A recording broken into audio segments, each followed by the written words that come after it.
ছোট্ট থেকে একদম ঘুম থেকে উঠে থেকে সকালবেলায় ঘুম থেকে উঠে থেকে রাত্রে শুতে যাওয়া পর্যন্ত আমরা মায়ের সঙ্গে দর্শনে আছি। আমাদের ঘরের খাটের তলায় দেখতে পাওয়া যায়, দরজার ফাঁকে দেখতে পাওয়া যায়, আনাচে কানাচে সব জায়গাতেই দেখতে পাওয়া যায়। না না না, আমাদের গৃহপালিত পশু যেমন থাকে আমরাও থাকি, মাকে গৃহপালিত পালন করেছি মায়ের সঙ্গে, আমরা মায়ের সন্তান রূপে আছি, আমাদের ভয় কোনোদিনই করেনি। না না, ক্ষতি হয়তো সামান্য কেউ কাউকে মা প্রসাদ করে, আমাদের কামড়ানো বলা হয় না, বলা হয় মা প্রসাদ করেছেন, তা কিছু ক্ষতি আমরাও দেখতে পাইনি।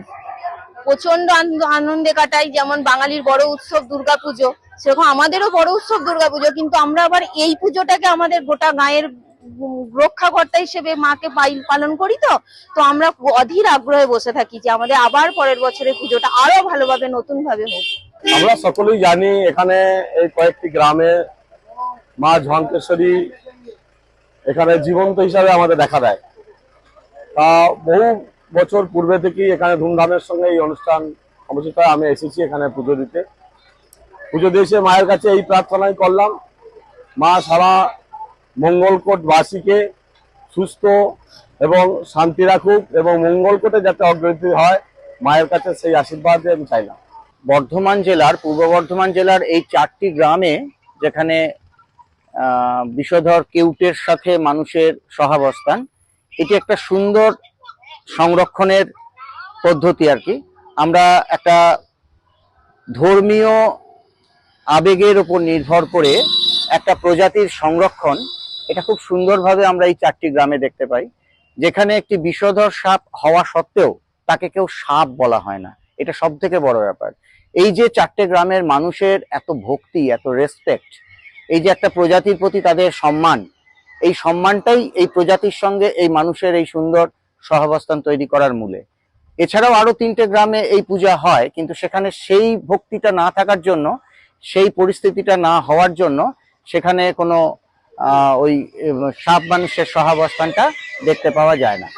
এটা নতুন কিছু না, প্রতিটা প্রজাতি যদি সে মানুষের সাথে বুঝতে পারে যে এ আমার প্রতিপক্ষ নয়, তার সঙ্গে যদি সুন্দর একটা বন্ধুত্বপূর্ণ ব্যবহার তাদের মধ্যে যদি হয়ে থাকে, তাহলে এই রকম সহাবস্থান হয়। এখানে যেটা আমরা দেখতে পাচ্ছি, আমরা যদি কেরলে ওখানে যাই, সেখানে দেখতে পাওয়া যাবে যে বাইসন মানে গৌড়, সেগুলো রাস্তার উপর দিয়ে মানুষের সাথে একসাথে ঘুরে বেড়াচ্ছে, অথচ সেই বাইসনকে আমরা উত্তরবঙ্গে দেখতে পাই যথেষ্ট অ্যাগ্রেসিভ। এক্ষেত্রে যেটা হয়, একদম জুভেনাইল স্টেজে যখন তারা সবে ডিম ফুটে বেরিয়েছে, সেই সময় যথেষ্ট তারা ডিফেন্সিভ থাকে এই ঝাঁকলাইয়ের ক্ষেত্রে, এবং আস্তে আস্তে তারা যখন বড় হয়, পরিণত হয়, তারা কিন্তু বেশ কিছুটা ম্যাচিওর হয়ে যাওয়ার পর আমরা দেখতে পাই যে তারা যথেষ্ট শান্ত হয়ে যাচ্ছে এবং মানুষের সাথে সুন্দর সহাবস্থান তারা তৈরি করে ফেলেছে। এই যে সর্পদংশন, যেটা এই গ্রামে প্রসাদ করা বলা হয়, তো এই ধরনের ঘটনা ঘটে, এক্ষেত্রে বেশ কয়েকটা কারণ আছে। 1 নম্বর হচ্ছে আমাদের বেঙ্গল মনোক্লেড কোবরা নাজা কাউথিয়া, তার স্পিটিং বিহেভিয়ার আছে, সে বিষ ছেটাতে পারে। অনেক সময় দেখা যায় যে সে কামড়ানোর কিছুক্ষণ আগেই হয়তো বা রেগে গিয়ে সে বিষ ছিটিয়ে দিয়েছিল, তার ফলে তার বিষথলিতে যে পরিমাণে বিষ থাকার পরিমাণ তার চেয়ে কম আছে। কখনো কখনো আরেকটা ব্যাপার আছে, এই কেউটে প্রজাতির সাপেরা তাদের ভেনাম কন্ট্রোল করতে পারে, যে আমি কতটা বিষ ঢালবো বা কতটা ঢালবো না সেটা।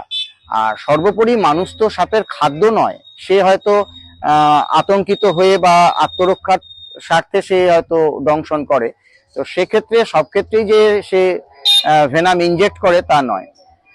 আর একটা যেটা ব্যাপার, যে ক্ষেত্রে দেখতে পাওয়া যায় অধিকাংশ ক্ষেত্রে সেলুলাইটিস হচ্ছে, আমরা যেখানে কামড়েছে সেই জায়গায় আমরা দেখতে পাই যে সেই জায়গার পচন ধরেছে, জ্বালা যন্ত্রণা ফোলা এগুলো সবই আছে। এই যে সেলুলাইটিস বা একটা মাইল্ড সিমটম আমরা দেখতে পাই, কিন্তু সেক্ষেত্রে দেখা যায় যে বিষের মাত্রাটা লিথাল ডোজ যেটা 15 মিলিগ্রামের কম থাকার জন্য প্রাণঘাতী হয় না।